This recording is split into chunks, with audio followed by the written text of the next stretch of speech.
primeiro, nas nossas aulas, antes do edital sair, vai ser sempre de direito previdenciário. Nós vamos começar do iniciozinho do direito previdenciário. Então, nesse caso,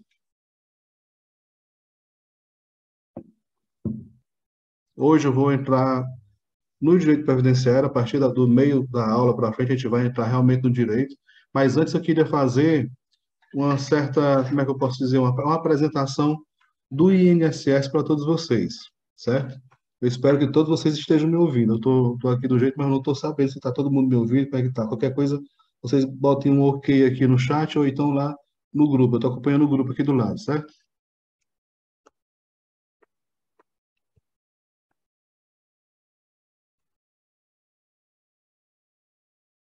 Eu queria apresentar para vocês o INSS antes de começar realmente a entrar no direito previdenciário, por assim dizer, né?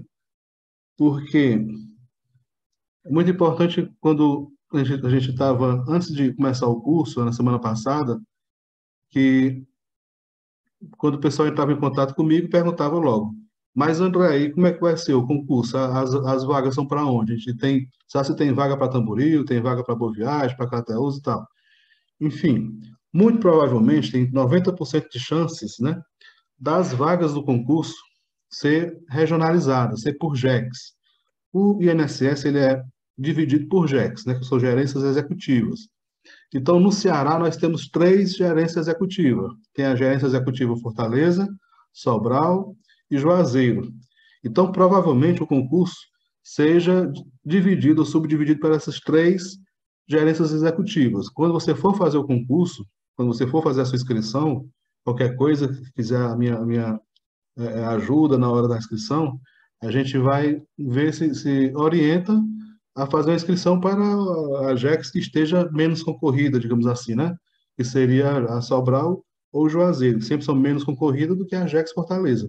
Até porque você pode botar para qualquer JEX que você quiser. Você pode colocar até para uma JEX lá no Amazonas, lá no interiorzão do Amazonas. Por quê?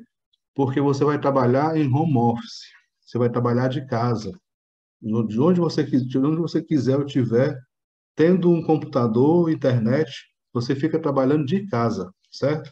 Fazendo todos os tipos de benefícios do INSS. E mais uma coisa, que vocês vão ser privilegiados, são dois privilégios que vão ter nesse concurso. O primeiro, vão entrar com o nível médio, mas para um concurso que a partir do próximo vai ser nível superior. Com isso, a gente espera, né, que vai melhorar os cacau, né? Melhorar o salário daqui uns dias, passando esse cargo para o nível superior, né? Então você pode entrar no próximo concurso com nível médio, mas a partir do outro, dos que vierem, vão ser tudo somente para nível superior. Então, essa é a hora para entrar. Quem não tem ainda nível superior, quem tem só nível médio, é hora de entrar no INSS agora. Nesse momento ainda vai poder se admitir pessoas com nível médio. Mas a partir do próximo, o INSS vai transformar o cargo de técnico de seguro social em cargo de nível superior, certo? E o segundo privilégio que vocês vão ter vai ser um curso de boas-vindas. A gente que entrou, eu que entrei há 9 anos atrás, foi na tora mesmo, sabe? Já entrei, já fui direto para a agência, já foi só assistindo os outros trabalharem e ver como é que eles faziam para atender, como é que faziam para mexer no sistema. Foi lá na hora mesmo, foi lá, vendo acontecer. A gente não teve nenhum curso de adaptação, de recepção. E vocês vão ter. Segundo o diretor do INSS e o presidente, as pessoas que passarem nesse próximo concurso, nesse concurso agora, vão fazer um curso, primeiro, um curso de boas-vindas, digamos assim, não só de boas-vindas, mas um curso de adaptação. Às vezes a pessoa vem de uma área que não tem nada a ver com o INSS e começa a trabalhar com o público, começa a trabalhar com sistemas e começa a trabalhar com os benefícios. E, como antigamente era, no meu caso, por exemplo, começa a trabalhar de uma vez na doida, na tora. Então, a partir do próximo, não vai ser assim. O INSS vai fazer um curso com vocês para poder adentrar no Instituto, certo? Como é que tá para vocês aí? Tá tudo bem até aqui? Tá todo mundo ouvindo direitinho?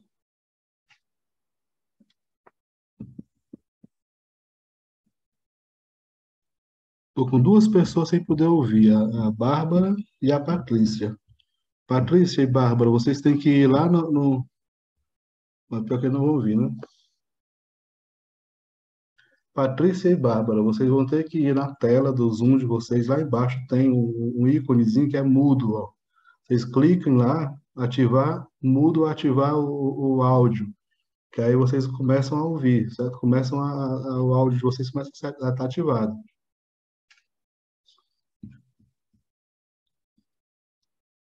Pronto, a Patrícia já deu certo, só falta a Bárbara, né? A Bárbara não tá.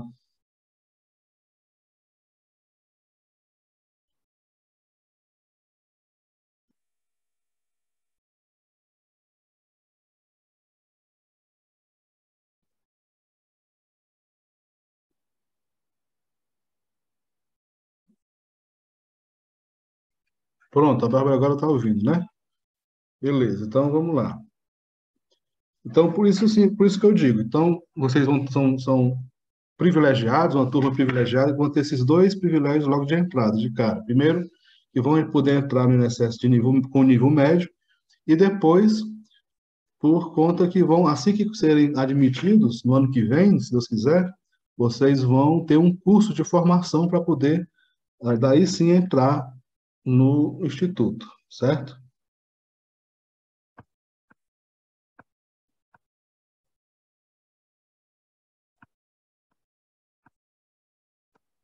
E outra coisa, por exemplo, eu trabalho de casa. Ainda hoje mesmo eu fiz a minha meta diária. Você trabalhando em casa em home office, você tem uma meta diária e uma meta mensal para cumprir, certo? Antes da greve, a greve só serviu para isso, pessoal. Essa greve que o INSS teve agora esses últimos dias, só serviu para isso, só serviu para diminuir um pouco a meta. Nossa meta, a minha meta antes da greve, era de 118 pontos por mês. Eu tinha que fazer 118 pontos por mês. Normalmente, mais ou menos um ponto é um benefício, ou seja, você teria que fazer, liberar, despachar, analisar 118 benefícios, 118 aposentadorias por mês para cumprir sua meta. Ou 5,5, 5,5 pontos por dia. A cada dia você tinha que fazer 5,5 e por mês 118. E depois da greve, caiu para 4,2 por dia e mais ou menos 88 pontos mensais, para você ter uma meta de produção diária, certo? Aí, para comparar, mas é muito serviço, é pouco serviço. Pessoal, quando a gente trabalhava na agência, quando eu ia todo dia, diariamente eu ia para Tamboril, normalmente, por dia, eu fazia 3 benefícios. Todo dia eram 3 benefícios. Pegar a pessoa, no caso, digamos que 3 salários maternidade. Vinham 3 pessoas, a gente atendia as 3 pessoas, desculpa, fazia a análise documental, a organização todinha, a digitalização, a entrevista rural, o tempo tinha uma entrevista rural e o despacho. Então, fazia 3 por dia durante um expediente. Tinha dias que tinha mais, que no máximo que a gente podia fazer, que a gente fazia, eram 4, no máximo 5, né? 3 benefícios e 2 auxílio-doença, que é pouco e tal. Então, hoje em dia, a média é disso, a média é de 5, 6 que você faz em casa, no conforto da sua casa, de casa mesmo, você fica analisando os benefícios. Normalmente, é de onde que a gente pega os benefícios? Eu estou pegando processo para analisar de todo o Nordeste. Hoje, por exemplo, eu analisei 3 aposentadorias do Maranhão e 3 da Bahia. Dificilmente a gente pega algum do Ceará, a gente só pega de outros estados, certo? Então, o nosso curso, antes de sair, antes de sair o edital, para assim dizer, quando sair o edital, a gente vai nessa tocada aqui de uma aula por semana. Todos os dias a gente vai ficar analisando questões, não sei se vocês já viram, não são só questões de direito previdenciário, são questões de direito administrativo, previdenciário, constitucional, enfim, toda a área do direito, tá? Toda a área específica, fora o raciocínio lógico, informática e português. Então, diariamente eu estou colocando 3 questões do dia, no dia seguinte a gente está corrigindo isso lá no grupo, né? E enquanto não sair o edital, a gente vai ficar desse jeito, a gente vai ficar diariamente fazendo essas questões, algum aviso ou alguma notícia, algum informe, alguma coisa do tipo assim, alguma dica, algum detalhe do concurso, a gente vai ficar repassando no grupo. E uma vez por semana, que provavelmente nas quintas-feiras, que muita gente pediu para não ter aula na sexta-feira, para mudar a aula para o dia antes, desculpa, pessoal, por conta de, na sexta-feira à noite, muita gente não está disponível para assistir a aula, né?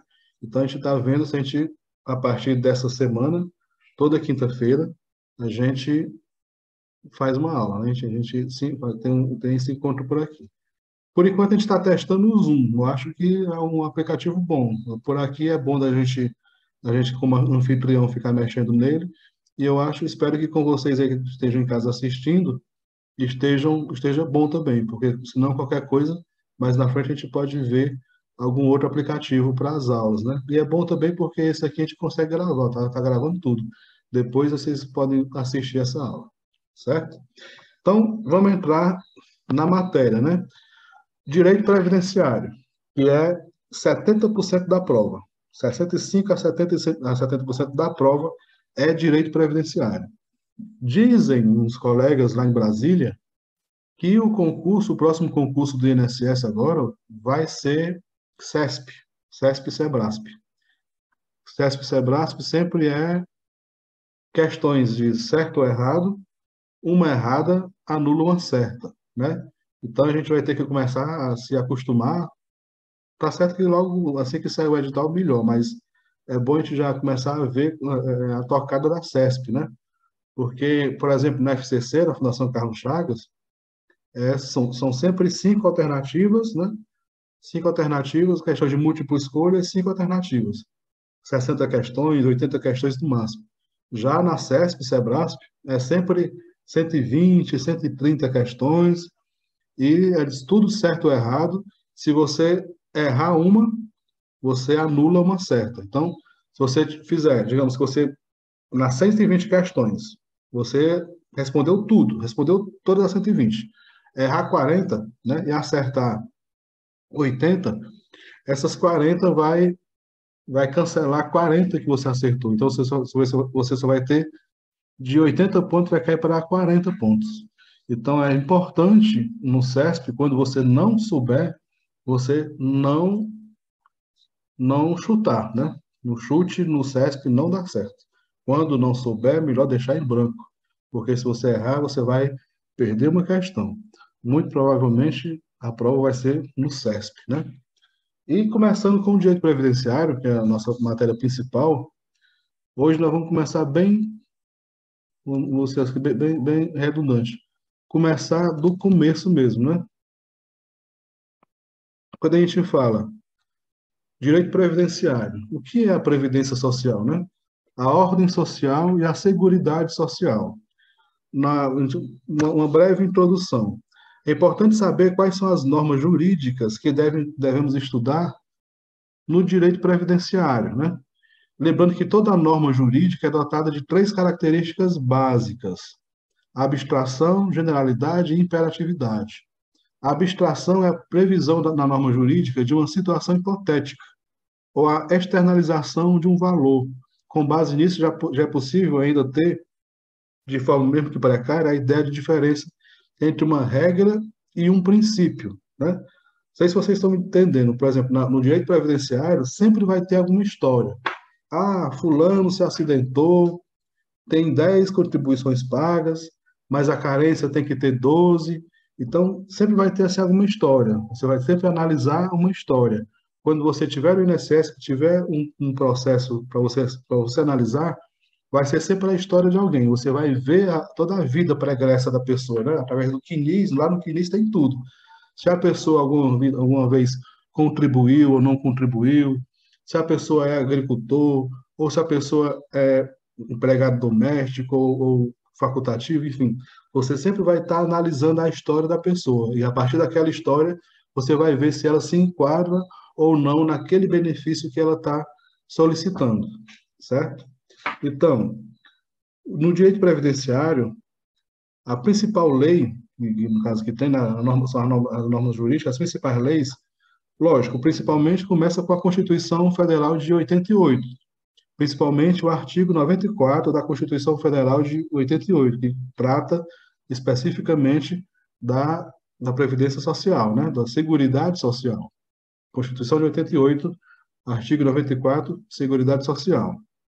E as leis que norteiam o direito previdenciário, né, que é a Lei 8212, a Lei 8212 de 91, que é conhecida como plano de custeio da Seguridade Social. E a 8213 é uma sequência, né? 8212 de 91, que é o plano de custeio, e a 8213 de 91, conhecida como plano de benefícios. De um lado é o custeio, de outro lado é o benefícios. E o decreto-lei número 3048 de 1999, que é conhecido como um regulamento da Previdência Social.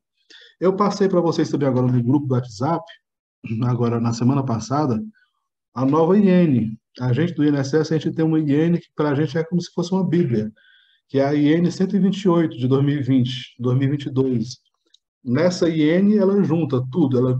Lá tem tanto a Lei 8212 como a Lei 8213, como o Decreto 3048, e agora também, inclusive, até a reforma da Previdência, digamos assim, na reforma da Previdência que eles fizeram aí na, na, como é que eu posso dizer?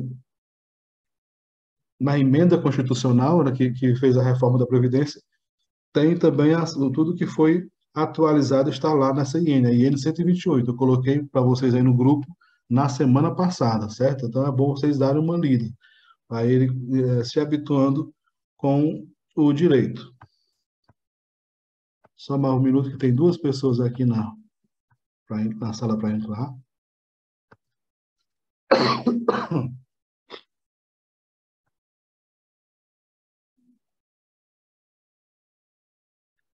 Certo? Mais duas pessoas para entrar. Jéssica.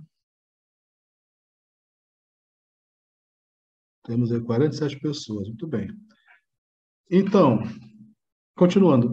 O direito previdenciário, ele, no caso, o direito, as leis para o INSS, as leis previdenciárias, principalmente são essas três, né?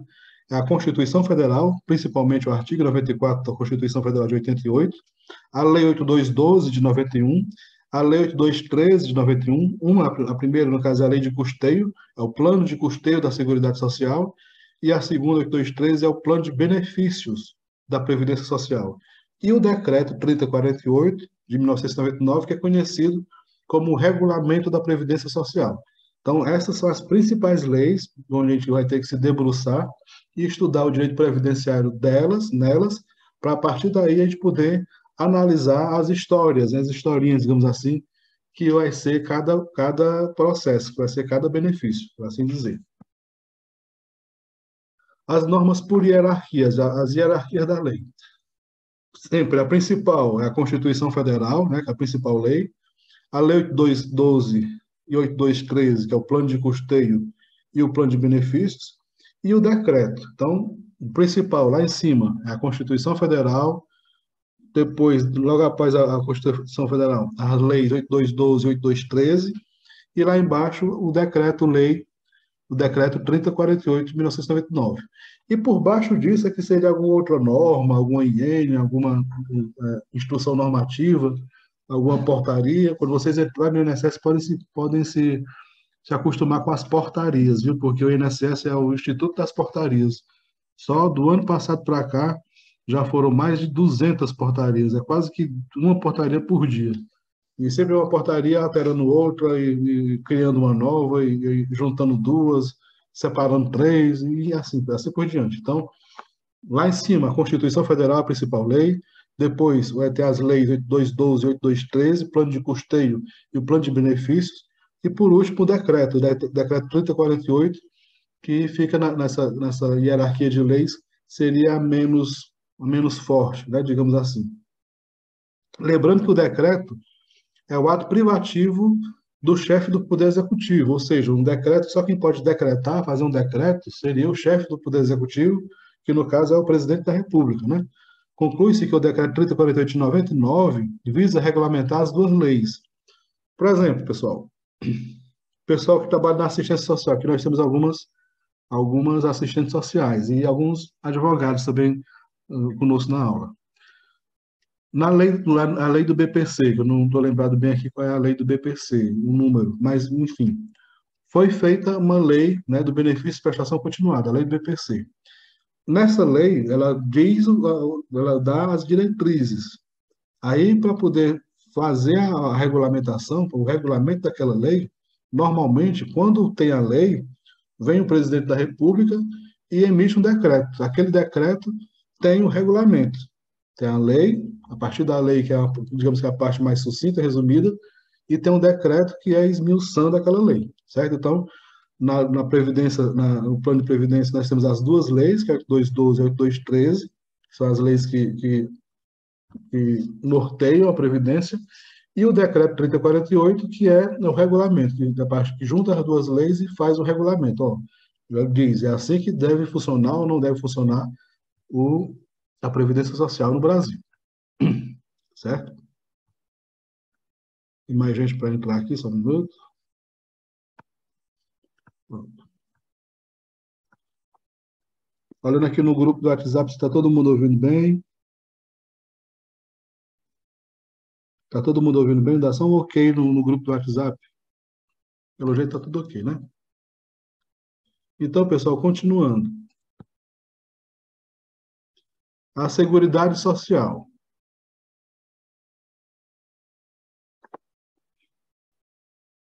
Pronto, está tudo aqui. Seguridade Social, a origem e a evolução legislativa. Nós até semana passada, naquelas questões que a gente coloca diariamente, tivemos duas ou foi três questões que veio daqui, que foi daqui que eu até falei lá, comentei que a gente ia nas aulas ver isso mais a fundo, chegou a hora de a gente ver, né? A origem e a evolução legislativa. Para entender a evolução histórica no Brasil, é importante entender a evolução histórica mundial da Seguridade Social. Aí eu lanço a pergunta para vocês: o que é Seguridade Social? Será se a Seguridade Social é a mesma coisa de Previdência Social? Previdência Social, Seguridade Social. O que é isso? O que é que tem a ver uma coisa com a outra, né? Fica essa pergunta, daqui a pouco a gente responde. Então, no mundo começou com a Poor Law, que foi o primeiro ato relativo à assistência social no mundo. Esta criou uma contribuição obrigatória arrecadada pelo Estado, pelo país, né, para fins sociais. Outro ponto fundamental foi o projeto do seguro de doenças, de 1884, seguro de acidentes de trabalho, de 1884, e o seguro de invalidez de velhice, 1889. Tudo isso foi lá na Alemanha, em 1889, aí, há mais de 100 anos, né? Foi a primeira vez em que havia proteção garantida pelo Estado, sendo este um arrecadador de contribuições compulsórias dos participantes do sistema securitário. Podem-se observar duas características dos regimes previdenciários modernos: organização estatal e compulsoriedade. Ou seja, na grande maioria, quase que 100% dos países hoje em dia no mundo, a Seguridade Social ela é, ela é estatal, né? O Estado é quem organiza e compulsória. Tipo, você trabalhou, você está afiliado, não tem querer. Você não pode simplesmente começar a trabalhar, digamos que amanhã, começa a trabalhar de carteira assinada e dizer, patrão, eu não quero que você contribua com a Previdência, não. Pode deixar que eu quero receber meu salário todinho, sem nada de desconto para a Previdência. Não, não funciona assim. Todo mundo que trabalhou, filiou, não tem querer. Bote isso na cabeça. Isso aqui foi uma das primeiras coisas que eu aprendi quando eu estava estudando para o concurso do INSS. Uma das primeiras frases. Trabalhou, filiou, não tem querer. Trabalhou, filiou, não tem querer. Trabalhou, filiou, não tem querer. Você não tem querer. Na hora que você trabalha, você está filiado à Previdência Social. Já era. Mesmo que no seu lerite, no seu contra-cheque, venha descontado e não seja repassado, mas não tem problema. Uma coisa que você trabalhou, filiou, não tem querer, certo? Então, são essas duas características importantes que tem a Previdência hoje em dia no mundo, que é a organização estatal, normalmente quem organiza é o Estado, e a compulsoriedade, ou seja, a força, meu filho, você vai contribuir à força, né? O contribuir, né? A palavra, eu vou contribuir, pensa assim, não, é um contribuinte, ele vai contribuir, contribuir com o que quer. Não, você vai ser obrigado a pagar a Previdência, certo? Então, as primeiras constituições a surgirem com denominados direitos foram a Constituição do México, em 1917, e a Constituição de Weimar, em 1919. A primeira citação feita à Seguridade Social foi o Social Security, o ato do Social Security nos Estados Unidos em 1935. Isso falando em Seguridade Social.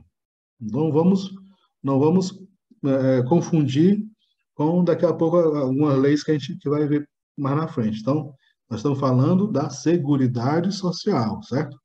Outro ponto importante do período da Evolução Securitária é o relatório de Beveridge, na Inglaterra, em 1942. Este relatório foi responsável pela origem da Seguridade Social, onde o Estado passa a ser responsável não só no seguro social, mas também nas áreas de saúde e assistência social. Olha aí, pessoal. Previdência social, saúde, assistência social. Vamos começar a entrar na onda, entrar no círculo, certo? Previdência social, saúde, assistência, certo? No Brasil, a Seguridade Social foi tratada pela primeira vez em 1824, com a criação dos socorros públicos na Constituição Federal de 1824, na saúde.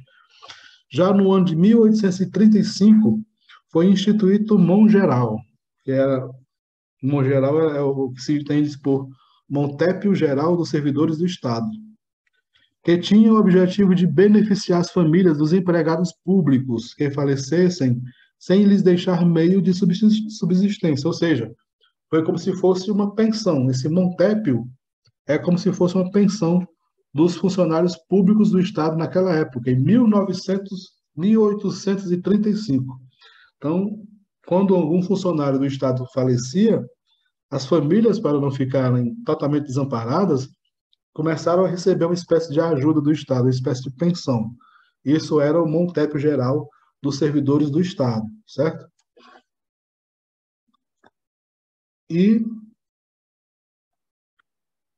a Constituição Federal de 1891 foi a primeira a estabelecer a aposentadoria, por assim dizer.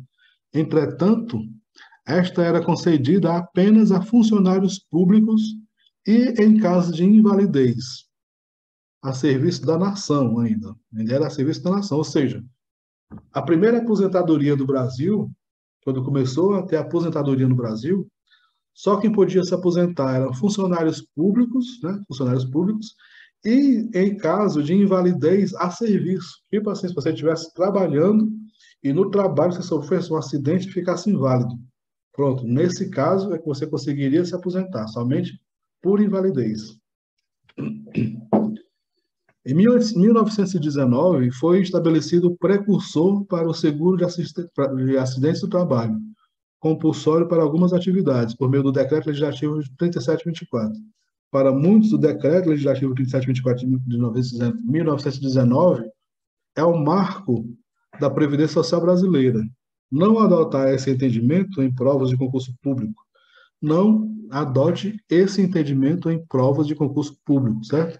Muitos acham que em 1919, com esse Decreto Legislativo 3724, isso seria o marco da Previdência Social. Se tiver uma pergunta no concurso sobre isso, dizendo o decreto Legislativo 3724 de 1919 é o marco da Previdência Social do Brasil. Errado, não é. Muita gente acha que ele é, mas ele não é, certo? O citado decreto legislativo regulava as relações decorrentes de acidente de trabalho, na qual recaía sobre o empregador a responsabilidade de indenização acidentária. Em 1923, 1923, né, 4 anos depois, ali foi 1919, né, 1923, foi editado o Decreto Legislativo 4682, denominado a Lei Eloy Chaves, que é considerado o marco inicial da Previdência Social. Então, o marco inicial é a Lei Eloy Chaves, de 1923. Não é aquele decreto legislativo de 1919. Não vai cair na pegadinha da banca. Então, o marco da Previdência Social no Brasil é a Lei Eloy Chaves, de 1923. A Lei Eloy Chaves autorizou a criação de caixas de aposentadorias e pensões. As pessoas se aposentavam e tinham pensões dos seus dependentes, para os empregados de empresas de estrada de ferro. Então, foi aí que começou, foi aí que foi o marco da Previdência Social no Brasil. Em 1923, a Lei Eloy Chaves, somente os funcionários de empresas de estrada de ferro, né, quem trabalhava nos trem, eles poderiam se aposentar e deixavam pensão para os seus dependentes, certo? Então, não vamos cair na pegadinha da banca, que o marco da Previdência Social no Brasil começou foi aí, em 1923. Ok, pessoal? Então, vamos um pouquinho mais para frente.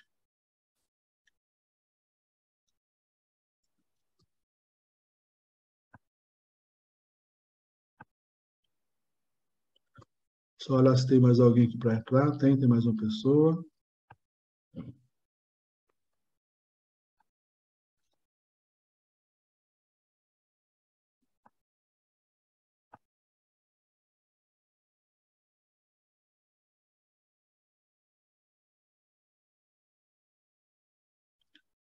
Certo? Portanto, a primeira fase da Previdência Social organizava-se por empresas, né, por meio das CAP, as próprias empresas, elas mesmas se juntavam e faziam uma espécie de caixa de aposentadoria, que eram chamadas de CAPs, apenas amparavam os trabalhadores dessas empresas. Essas empresas que eram coligadas, que eram associadas, criavam uma espécie de CAP, uma espécie de caixa de assistência, e somente os empregados dessas empresas que eram associadas é que teriam direito a esses benefícios.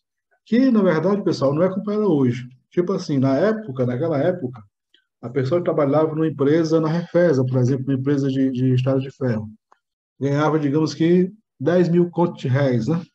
Aí, quando se aposentava, a empresa, não era empresa, era um caixa, né? Como se fosse um fundo criado por aquela empresa, ficava pagando uma ajuda de custo para aquela pessoa. Não era nem de perto o mesmo valor da aposentadoria, o mesmo valor que o salário que eles recebiam.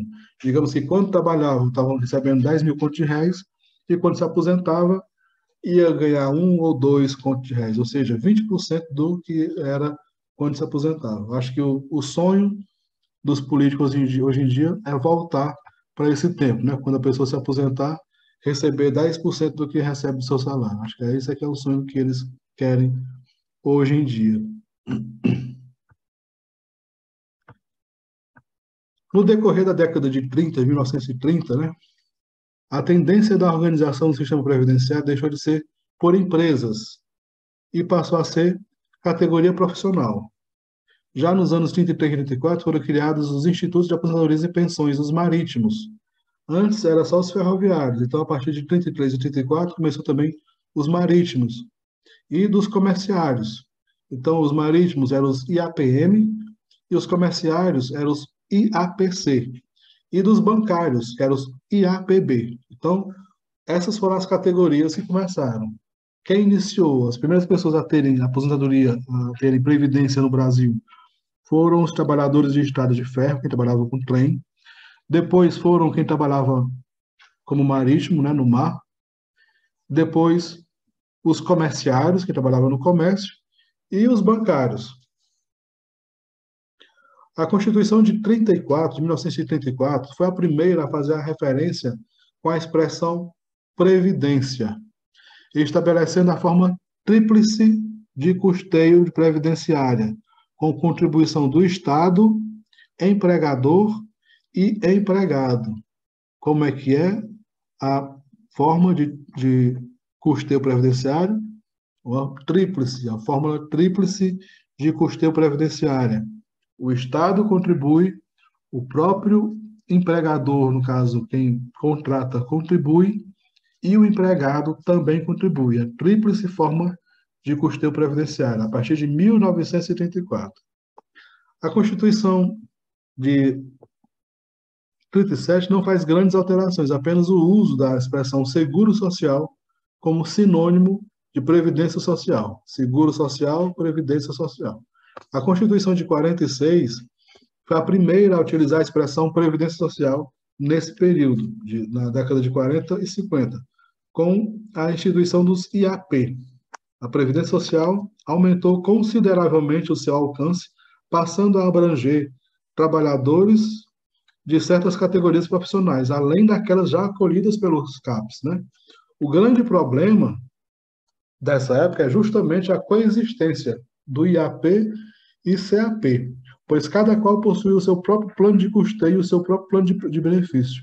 Portanto, havia necessidade de uma uniformização, que era o negócio era bagunçado. Cada empresa tinha o seu plano de previdência e cada setor profissional tinha o seu jeito, seus tipos de benefícios, né?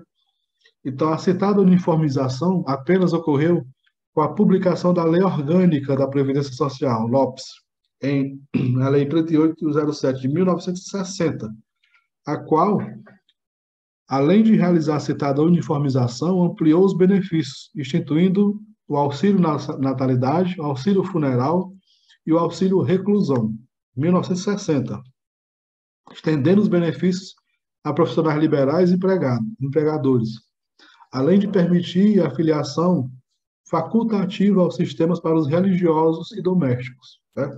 Para muitos doutrinadores, a LOPS inaugura a terceira fase da Previdência Social no Brasil. É importante frisar em que pese a LOPS ter unificado a legislação securitária. Esta não unificou os IAP ou a LOPS. Foi apenas um importante passo para a uniformização dos institutos, uma vez que todos passariam a submeter ao mesmo regime jurídico. A unificação dos IAP só ocorreu em 1966, por decreto-lei, realmente implementado em 67, certo? Em 63, houve a criação do Fundo de Assistência do Trabalhador Rural. Alguém aqui já ouviu falar em Fundo Rural? Quem já ouviu falar aqui em Fundo Rural, vai lá no grupo e diz, já ouvi falar. O Fundo Rural, instituído pela Lei 4214, né, que além da criação do Salário Família, pela Lei 4266. Isso foi o Fundo Rural em 1963. Aí, pessoal, vocês vão me perguntar, rapaz, professor, então quer dizer que antes de 1963 não tinha aposentadorias, não tinha os aposentados que a gente tem hoje em dia, por exemplo, aqui no Sul Tabosa, no interior do estado e tudo tal, a maioria da renda do município, dos municípios, vem da Previdência Social, vem dos aposentados, né? Vem de pessoal que são aposentados. E então, a partir de 63, antes de 63 para trás, quando não tinha o Fundo Rural, quando os agricultores não se aposentavam, como é que vivia o povo, né? Não tinha renda, não era. Para você ver que a nossa sociedade é uma sociedade ainda que engatinha, né? 63 está bem aí, está com pouco tempo, não está nem com. Agora que tem o quê? 50 anos? Vai fazer 50 anos, que foi instituída o Fundo Rural, né? Aposentadorias para os rurais.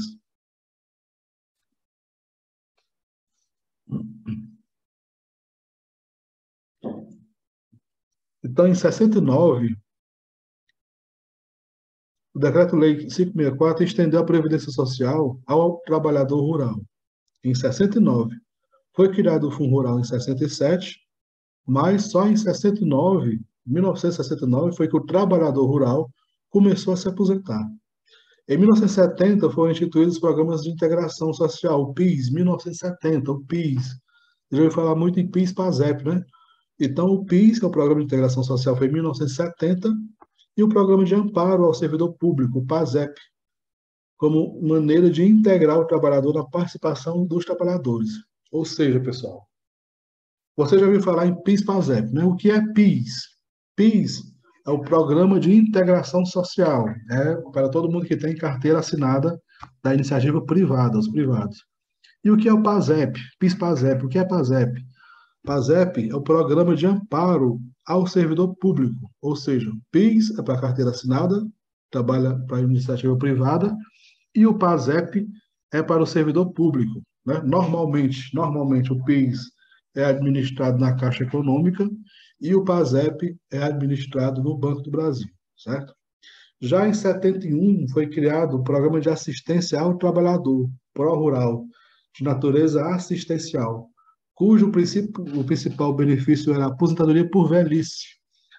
Quando chegava em 65 anos de idade, o trabalhador rural, com 65 anos de idade, que provasse que era trabalhador rural, se aposentava por velhice. Ainda hoje a gente tem algumas pessoas que são aposentadas por velhice, tem esse tipo de aposentadoria, é o benefício, se eu não me engano, é o benefício é o B40, é o B39, que é a aposentadoria por velhice. Em 1974, a Previdência a Previdência e a Assistência Social obtiveram um ministério exclusivo, desvinculado do Ministério do Trabalho, sendo criado o Ministério da Previdência e Assistência Social, o MPAS, né? Ministério da Previdência e Assistência Social a partir de 1974. Nesse momento histórico, percebe-se a existência de várias entidades responsáveis pela previdência social no país. O INPS, quem aí já ouviu falar no INPS? Quem já ouviu falar no INPS também vai lá no grupo e diz, eu já ouvi falar no INPS. Tinha o Fundo Rural, né? O Fundo Rural foi criado primeiro que o INPS, e tinha o INPS, né? E hoje em dia, muita gente ainda chega no INSS dizendo, ah, eu vou lá no INPS. Quer dizer, vai lá no INSS, né? E diz, eu vou lá no INPS. Como é que tá, pessoal? Tá todo mundo ouvindo? Tá tudo ok? A aula tá ok tá aqui? Podem responder aí no chat ou lá no grupo se tá tudo ok. A gente, às vezes, a gente fica falando aqui, a gente pensa que tá falando sozinho.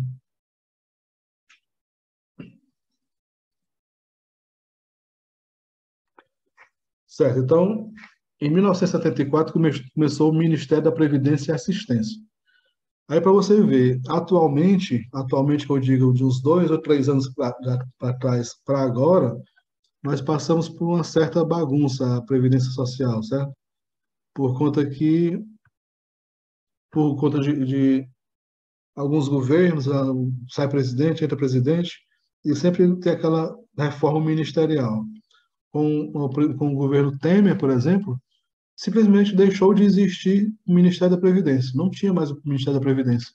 O INSS passou alguns meses vinculado a nenhum ministério. Ora era vinculado ao Ministério do Planejamento, ora era o Ministério da Economia, aí foi recriado o Ministério do Trabalho, foi para o Ministério do Trabalho, aí foi recriado o Ministério da Previdência, foi para o Ministério da Previdência, aí agora já tem de novo o Ministério do Trabalho e Previdência Social, que está de novo o INSS vinculado ao Ministério do Trabalho e Previdência atualmente, certo? Então, o INPS. O INPS, né, era fruto da unificação dos IAP, Instituto de Aposentadoria e Pensão do Servidor Público. Cuidava da Previdência Social do Servidor Público Federal e o Fundo Rural dos trabalhadores rurais. Então, o INPS era que cuidava de toda a aposentadoria dos servidores públicos, né, o INPS. E o Fundo Rural cuidava da aposentadoria dos trabalhadores rurais. Tinha o INPS e o Fundo Rural, ou seja, eram dois institutos era, independentes, né? Não pertenciam ao mesmo instituto. E ainda existiam instituições isoladas, como, por exemplo, a Legião Brasileira de Assistência, a LBA, e a Fundação Nacional do Bem-Estar do Menor, que era a FUNABEM, que era antigamente, o pessoal entendia como FEBEM, né? A antiga FEBEM, que é a FUNABEM, a LBA, o Fundo Rural e o INPS. Antigamente, que eu digo, nos anos 70, 80, né? O INSS, ele é um instituto relativamente novo, ele não é muito velho, né? Diante desse contexto, né, principalmente em razão do gigantismo do INPS, houve a necessidade de ser promovida uma reestruturação administrativa da Previdência Social. Dessa forma, em 1977, foi instituído o Sistema Nacional de Previdência e Assistência Social, SINPAS, por meio da Lei 6439, que tinha um objetivo de reorganização da Previdência Social. Quarta fase da Previdência Social brasileira. Na quarta fase, o SINPAS visava integrar as funções de concessão e manutenção de benefícios e prestação de serviços, custeio de atividades e programas, gestão administrativa, financeira e patrimonial. Vocês imaginam que era tudo dividido. O INPS para um lado, Fundo Rural para o outro, LBA para o outro lado, Funabem, que era FEBEM para o outro lado, enfim. Aí veio o SINPAS, juntou todo mundo e tentou ver se a partir dali começava a falar todo mundo a mesma língua. O SINPAS agregava, o que é que era o SINPAS? Era o INPS, era o IAPAS, era o INAMPS, não sei se você já ouviu falar no INAMPS, era a LBA, a Funabem, a Dataprev e SEMI. Tudo isso era o SINPAS. Está aí no PDF de vocês, o SINPAS. O INPS, Instituto Nacional de Previdência Social, tinha como atribuição concessão de benefícios e outras prestações em dinheiro, inclusive aquelas a cargo do IPAS, do Fundo Rural, entidades extintas pelo SINPAS. O IAPAS era o Instituto de Administração Financeira da Previdência, a autarquia criada no SINPAS, visava promover a arrecadação. O INPS é como se fosse o INSS, o IAPAS é como se fosse a arrecadação. O INAMPS, Instituto Nacional de Assistência Médica da Previdência Social. O INAMPS é uma outra autarquia, né? Tinha como objetivo a execução do programa de assistência médica, ou seja, no INAMPS, por exemplo, antigamente você ia dar entrada no auxílio-doença, você ia fazer a perícia médica no INAMPS. O INAMPS é que tinha os médicos peritos. O INPS é como se fosse o INSS, de concessão de benefícios. O IAPAS era que fazia a arrecadação e o INAMPS era quem fazia as perícias médicas, né? E a LBA tinha como função a prestação de assistência social. A LBA era que dava, digamos assim, os BPC, era a LBA. E a Funabem, era a FEBEM antigamente, tinha a incumbência de promover a execução de política nacional do bem-estar social do menor. Aí tinha a Funabem. E tinha as FEBEM, que era fulano de tal, fulano que é menor de 18 anos, foi preso, foi para a FEBEM, o menor da FEBEM, que chama, né? E a Dataprev, empresa de processamento de dados da Previdência Social, tinha a competência do tratamento e processamento de dados, ainda tem, por meio da computação eletrônica, competência que perdura até os dias atuais. A Dataprev, realmente, hoje em dia, é quem faz todo o processamento de dados da Previdência Social. E, por fim, tem a SEMI, que é a Central de Medicamentos. Tinha o objetivo de promover e organizar o fornecimento de medicamentos e preços módicos ou gratuitos. Certo, pessoal?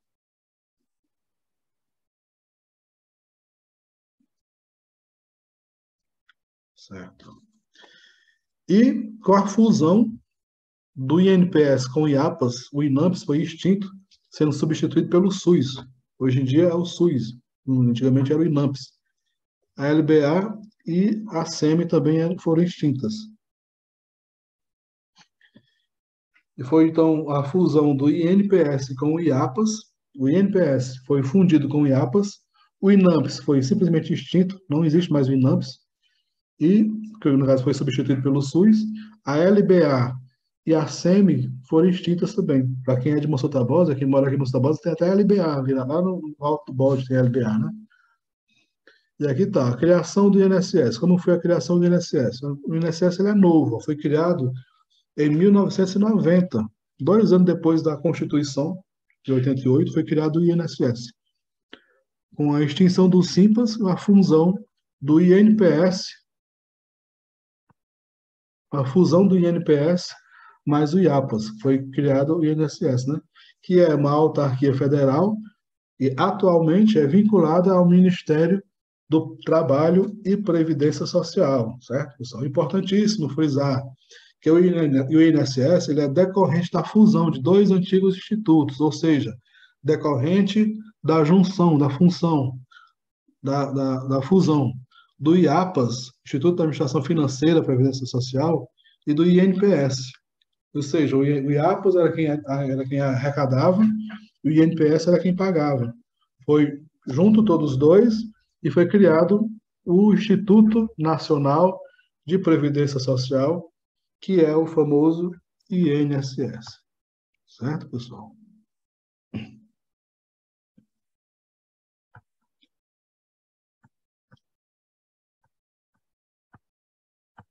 Travou aqui, se travou para vocês.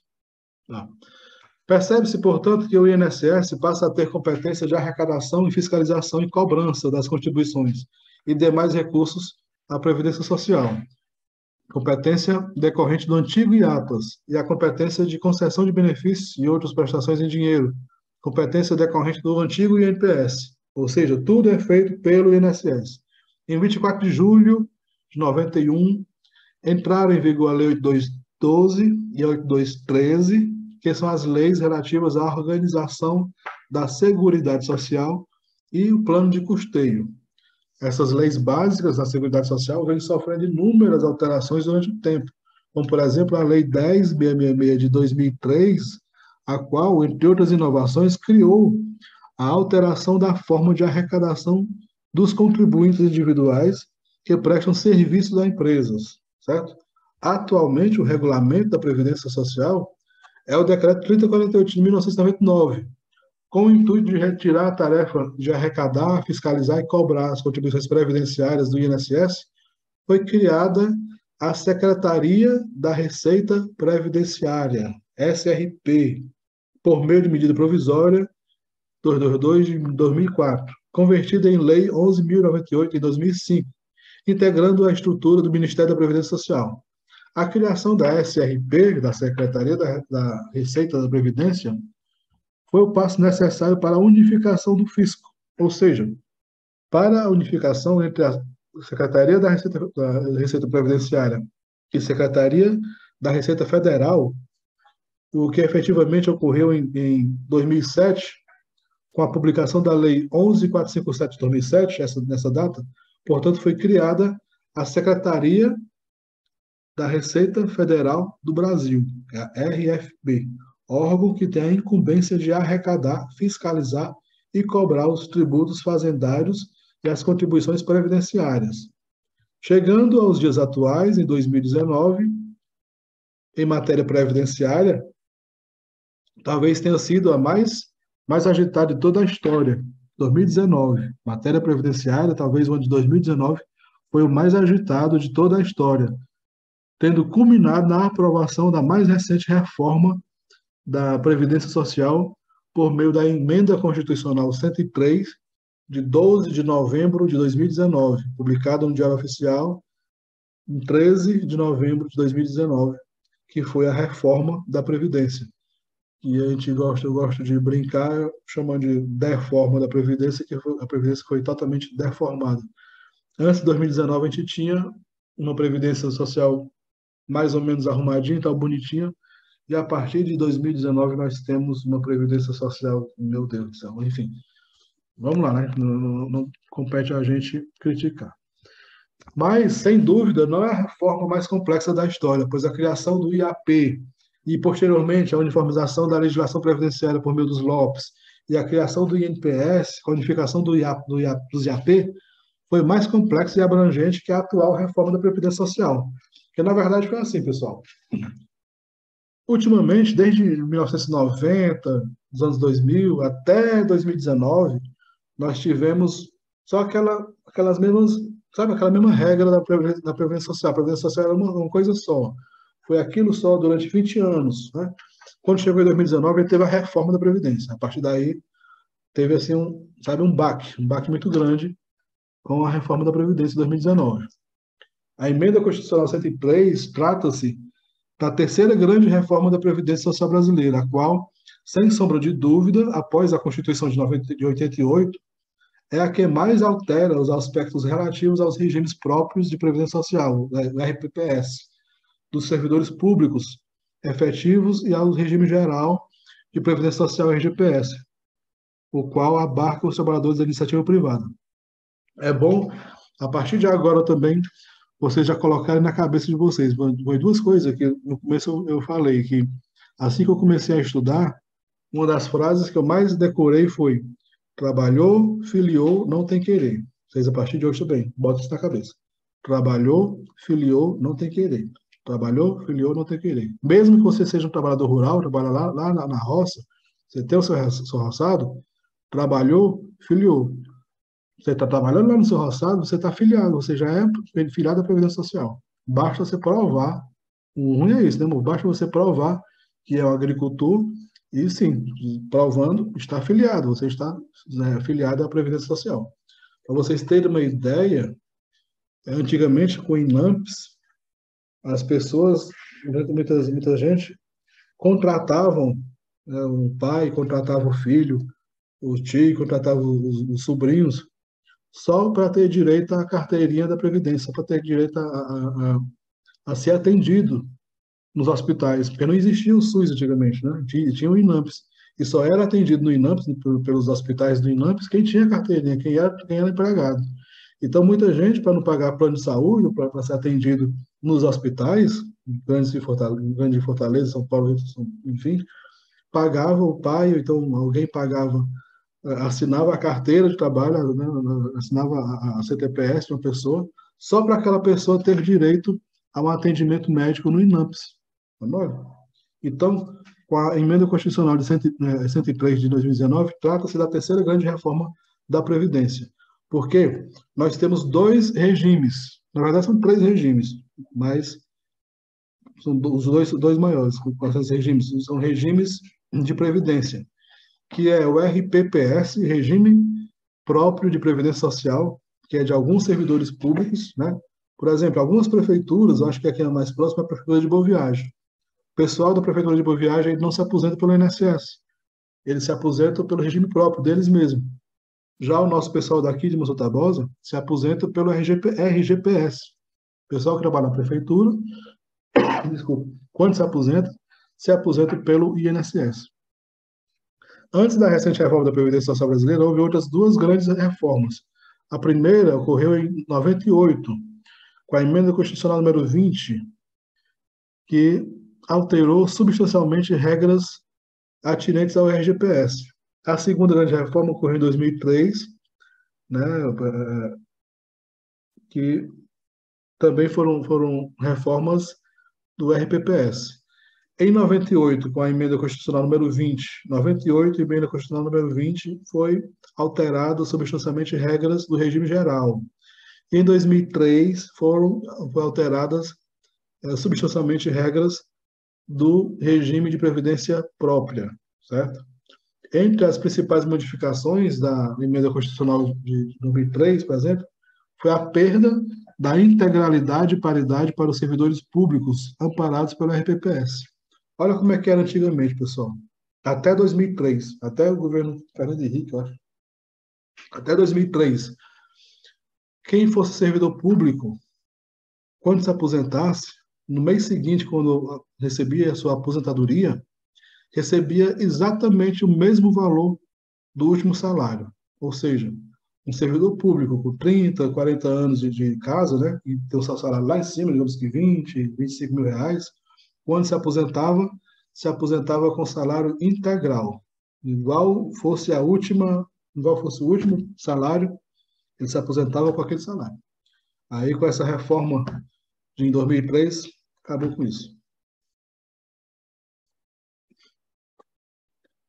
Então, pessoal, eu acho que por hoje a gente fica por aqui. O grupo está aberto aqui para dúvidas e sugestões. Hoje, como foi a nossa primeira aula ainda, estamos testando como é que está aqui o Zoom, né? Eu acho que todo mundo deu para ouvir, deu para assistir bem. A Previdência Social, ela é eu acho que ela é uma matéria muito boa, que ela não dá sono, pelo menos eu não tenho sono quando eu estudo Previdência. Eu sempre achei a Previdência Social uma coisa muito boa. Só para terminar a aula, vamos ver só aqui a conceituação. O tema Seguridade Social está previsto no capítulo 2, no título 8º da Constituição Federal de 88. Fala sobre a ordem social, conforme determina o artigo 193 e 194 da Constituição Federal. a ordem social tem como base o primado do trabalho como objetivo do bem-estar e da justiça social. A ordem social, a base, primado do trabalho, através do trabalho. O objetivo é o bem-estar social e a justiça social. A Constituição de 88, que é conhecida como a Constituição Cidadã, no seu artigo 193 e 194, ela cuida disso, da ordem social e da previdência social, da seguridade social. A base da ordem social é a primazia pelo trabalho. Base da ordem social é a primazia pelo trabalho. A lógica decorre do fato de que, caso a pessoa trabalhe e ganhe a sua própria remuneração, esta não irá depender do Estado, uma vez que, por conta própria, conseguirá garantir saúde, educação, previdência e outros direitos para si e seus familiares. Uma utopia, né, pessoal? Isso tá na Constituição Federal, uma coisa bem utópica. Você, com um salário mínimo, grande maioria do povo com salário mínimo, conseguir, por conta própria, não precisar do Estado, né, mas garantir saúde, educação, previdência e outros direitos com o salário mínimo.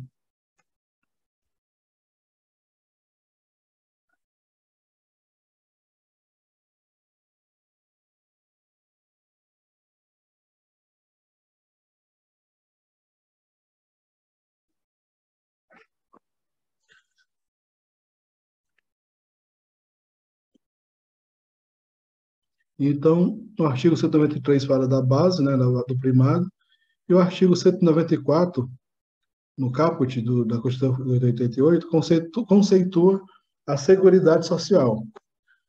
O artigo 194 da Constituição Federal diz que a Seguridade Social compreende um conjunto integrado de ação de iniciativa dos poderes públicos e da sociedade, destinadas a assegurar os direitos relativos à saúde, previdência e assistência.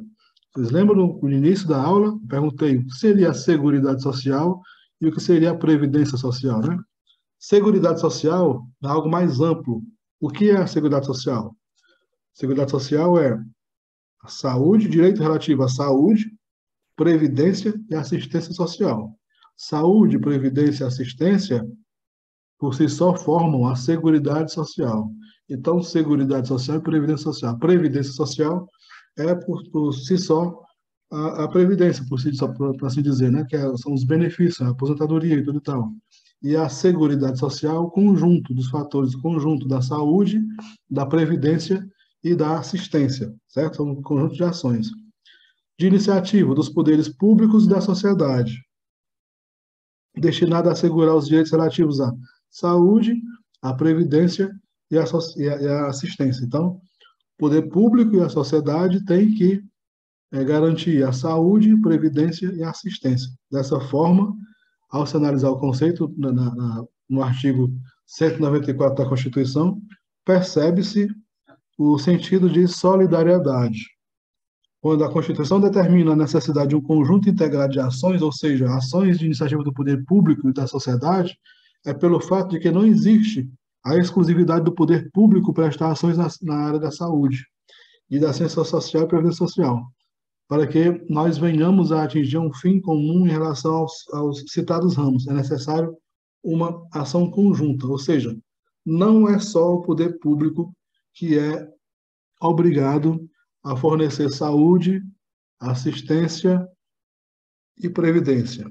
Pode ser também a sociedade e a iniciativa privada. Por isso que nós temos também alguns planos de previdência privada, né?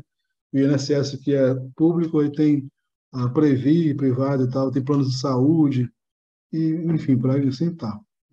Aí está o conceito, então, de Seguridade Social, que é o conjunto integrado de ações e iniciativas dos poderes públicos e toda a sociedade destinadas a assegurar os direitos relativos à saúde, à previdência e à assistência social. Certo? Pois é, pessoal. Então, por hoje é só. São 8 da noite. O que é que vocês acharam da aula? A gente pode continuar assim mesmo. Pode mudar alguma coisa, alguma sugestão. Qualquer coisa, qualquer dúvida, eu estou à disposição para atendê-los através do WhatsApp, através do grupo, enfim. Vou deixar o grupo aberto aí mais um pouco para quem quiser discutir ou fazer alguma sugestão, né? Para quem quiser debater, podem debater no grupo.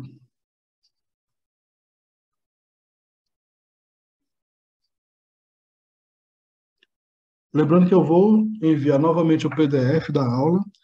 Com esse PDF que a gente enviou hoje de manhã, eu acho que 2 ou 3 aulas, vai ser 3 aulas só com esse PDF, certo? Esse PDF vai ser relativo às três primeiras aulas de Previdência. Hoje, então, a gente fez mais, foi uma espécie de acolhida, apresentei a vocês o que é o INSS e comecei a apresentar o conceito de Previdência Social, né? Então, a partir de agora, a partir da próxima aula, a gente vai mergulhar mais fundo, vai começar a ver a parte de custeio, a parte de benefícios, né? Os 10 benefícios de previdência, enfim, é muita coisa para a gente ver no futuro ainda. Então, eu acho que está aprovado essa aplicativo, né? O Zoom, acho que é bom por ele mesmo. Deixa eu terminar de gravar aqui.